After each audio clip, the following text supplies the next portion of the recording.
दोस्तों, इस्लाम में कितनी शादियां करने की अनुमति है? भारत में कानून क्या कहता है और इस्लामी सिद्धांत क्या है और वास्तविक जीवन में इसकी स्थिति क्या है? आज हम इसी बिंदु पर बात करेंगे। तो दोस्तों, इस्लाम में एक पुरुष को विशेष परिस्थितियों में अधिकतम 4 विवाह करने की अनुमति दी गई है, लेकिन ये अनुमति बिना शर्त नहीं है। इसका आधार कुरान की सूरह अन-निसा में मिलता है, जहां यह कहा गया है कि यदि कोई मुस्लिम पुरुष एक से अधिक विवाह करे तो उसे अपनी सभी पत्नियों के साथ पूर्ण न्याय, समान व्यवहार और समान अधिकार सुनिश्चित करने होंगे। यदि उसे यह आशंका हो कि वह न्याय नहीं कर पाएगा तो उसे केवल एक ही विवाह करना चाहिए। इसलिए इस्लाम में यदि बहुविवाह यानी कि पॉलीगैमी कोई अनिवार्य धार्मिक आदेश नहीं है, बल्कि एक सीमित और जिम्मेदारी पूर्ण अनुमति है। जनरली इस्लाम सिद्धांत यह है कि विवाह केवल व्यक्तिगत इच्छा पूरी करने का साधन नहीं, बल्कि एक सामाजिक और नैतिक जिम्मेदारी है। पति पर प्रत्येक पत्नी के रहने, खाने, कपड़े, चिकित्सा, सम्मान, समय और अन्य वैवाहिक अधिकारों की बराबर व्यवस्था करने की जिम्मेदारी होती है। इस्लामी विद्वानों का भी एक बहुत बड़ा वर्ग है जो यह मानता है कि यदि कोई व्यक्ति सभी पत्नियों के साथ न्याय नहीं कर सकता तो उसके लिए एक ही विवाह या निकाह करना बेहतर और अधिक उपयुक्त है। दोस्तों, भारत में कानून की बात करें इस विषय को लेकर, तो यहाँ विभिन्न धार्मिक समुदायों के लिए अलग अलग व्यक्तिगत कानून लागू होते हैं। दोस्तों, मुस्लिम पुरुषों के लिए अभी भी मुस्लिम पर्सनल लॉ के अनुसार 4 विवाह की अनुमति है, बशर्ते विवाह वैध इस्लामी नियमों के अनुसार किया गया हो।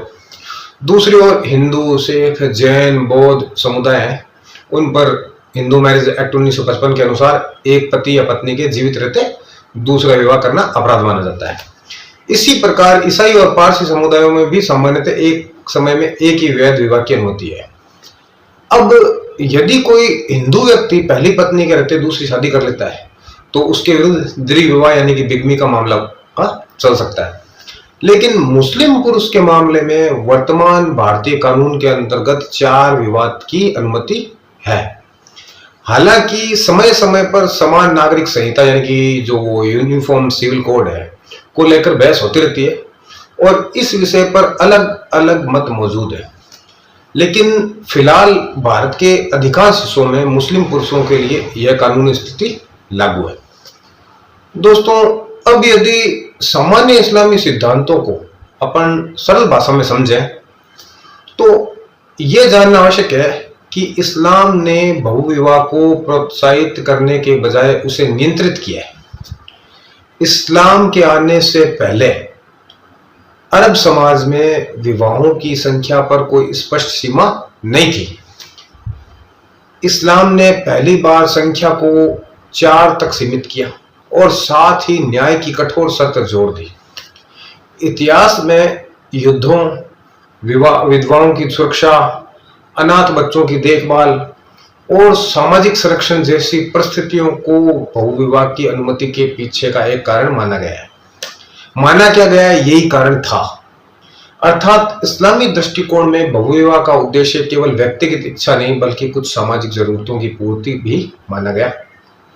इसी कारण कई इस्लामी विद्वान कहते हैं कि 4 विवाह की अनुमति होने का अर्थ ये नहीं है कि प्रत्येक मुस्लिम पुरुष को 4 विवाह करने चाहिए। वास्तव में अधिकांश मुस्लिम पुरुष एक ही विवाह करते हैं। अब दोस्तों, बात करते हैं कि यदि वास्तविक जीवन की बात करें तो भारत सहित दुनिया के अधिकांश मुस्लिम समाजों में एक विवाह ही सबसे सामान्य स्थिति है। 4 विवाह करने वाले लोगों की संख्या बहुत ही कम है। इसका सबसे बड़ा कारण आर्थिक, सामाजिक और पारिवारिक जिम्मेदारी है। दोस्तों, आज के समय में एक परिवार का पालन पोषण है वो इतना काफी खर्चीला है, चुनौतीपूर्ण है। ऐसे में 2, 3 या 4 परिवारों की जिम्मेदारी उठाना अधिकांश लोगों के व्यवहारिक जीवन में बहुत ज्यादा कठिन है। उदाहरण के लिए, यदि मान लो कोई व्यक्ति है और एक पत्नी और 3 बच्चे हैं, तो उसे उनके रहने, बच्चों की शिक्षा, स्वास्थ्य और अन्य आवश्यकताओं की व्यवस्था करनी पड़ती है। यदि वो दूसरी शादी कर ले तो उसे दूसरी पत्नी और उसके बच्चों के लिए भी वही समान स्तर की सुविधाएं उन्हें देनी होगी। यदि वो ऐसा नहीं कर पाता तो ये इस्लामी न्याय के सिद्धांत के विपरीत माना जाएगा। दोस्तों, वास्तविक जीवन में बहुविवाह से जुड़े कई सामाजिक और भावनात्मक पहलू भी हैं। एक से अधिक विवाह की स्थिति में परिवार के भीतर समय का बंटवारा, सबसे पहला तो समय का बंटवारा, फिर संपत्ति के अधिकार हैं, बच्चों की देखभाल है, आपसी संबंध है और पारिवारिक सामंजस्य जैसे प्रश्न है वो पैदा हो जाएंगे।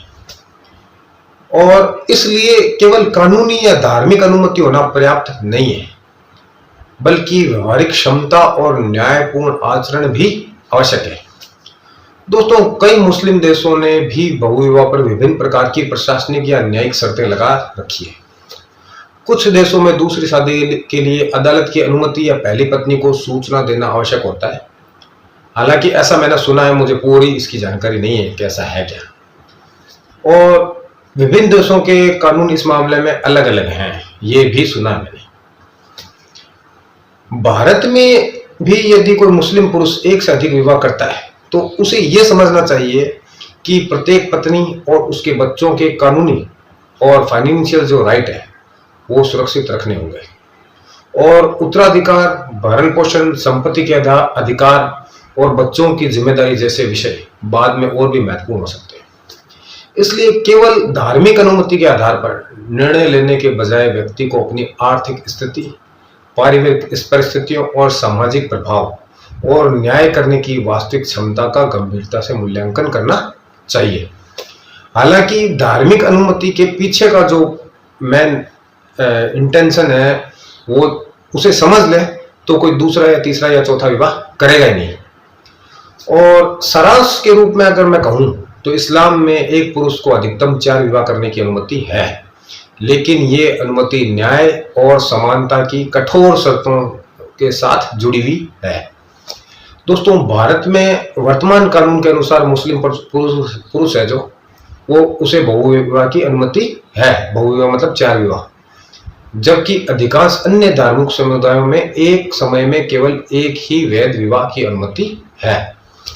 और सामान्य इस्लामी सिद्धांत ये नहीं कहता कि हर मुस्लिम पुरुष को 4 विवाह करने चाहिए, बल्कि ये कहता है कि यदि कोई एक से अधिक विवाह करे तो उसे सभी पत्नियों के साथ पूर्ण न्याय करना होगा, और यदि न्याय करने की क्षमता ना हो तो केवल एक विवाह करना ही चाहिए। और वास्तविक जीवन में आर्थिक जिम्मेदारियां, सामाजिक परिस्थितियां और पारिवारिक संतुलन और भावनात्मक चुनौतियों के कारण अधिकांश मुस्लिम पुरुष केवल एक ही विवाह करते हैं। इसलिए धार्मिक अनुमति, कानूनी स्थिति और व्यवहारिक वास्तविकता, इन तीनों को एक साथ में समझना आवश्यक है। यही कारण है कि इस विषय पर बातचीत या चर्चा करते समय केवल 4 शादियों की अनुमति कहना पर्याप्त नहीं होता है, बल्कि ये भी समझना जरूरी होता है कि इस अनुमति के साथ बड़ी जिम्मेदारियां, न्याय की शर्तें और व्यवहारिक चुनौतियां भी जुड़ी हुई है। और सबसे पहले जो धार्मिक अनुमति है, इसके पीछे के जो लॉजिक्स हैं उनको समझना चाहिए कि ये क्यों है। तो दोस्तों, अगर ये वीडियो आपको अच्छा लगा हो तो लाइक और शेयर करें, और अगर इसी तरह से हर बात को एकदम आसान भाषा में समझना चाहते हैं तो वीडियो को, चैनल को सब्सक्राइब कर लें